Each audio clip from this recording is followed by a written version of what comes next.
Hello, welcome to my YouTube channel. In this lecture, I am going to teach you the CNIC validation using the mask method.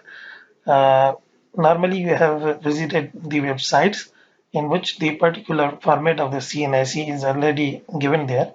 So you can only provide the particular CNIC in a particular format.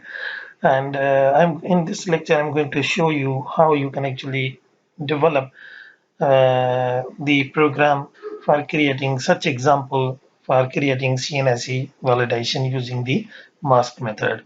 So I have one folder, JS folder, in which I have two files. One is the library of the jQuery file, jQuery.min.js, and another is actually jQuery input mask library.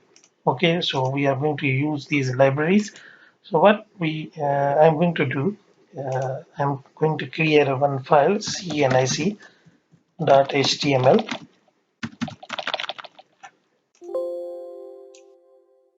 and now we start the coding. First of all, we want to embed these libraries. So script type is equals to text slash JavaScript,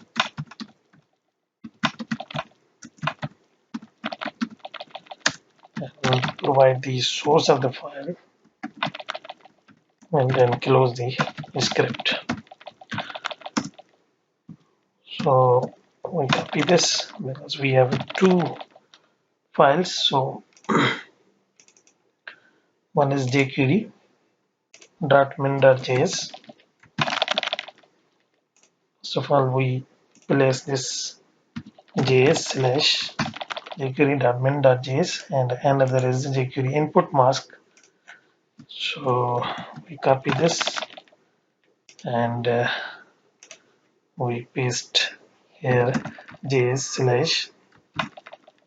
Okay, now what we do, we create a one input control. Input type is equals to text,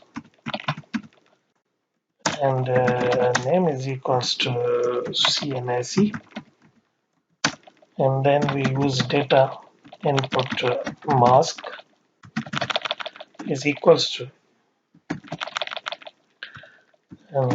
mask is equals to, we are going to actually provide the format how our CNIC will be uh, provided by the users. Okay, so we provide first 5 digits, then the minus sign, then again the 7 digits, then minus sign. Okay, so we have done this. Then what we do here, we use required for this, and we also use placeholder is equals to,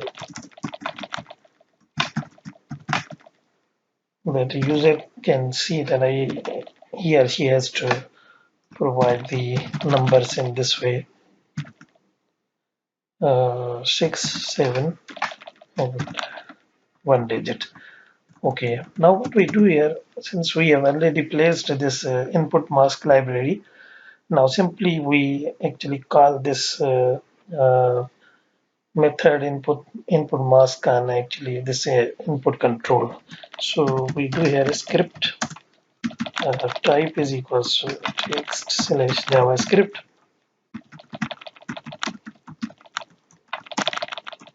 We close the script tag. Now we call this jQuery. We have input dot input mask is the method that we are going to call on input control.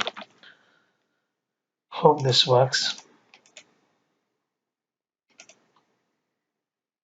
Okay, now what we do here, we provide CNIC 1, 2, 3, 4, 5, then 1, 2, 3, 4, 5, 6, 7, and then let's suppose it's a 8. So in this way you can actually do the CNIC validation using the mask method. I hope that this lecture will help you to provide other patterns, and you can create your own patterns by using this library. Thank you so much.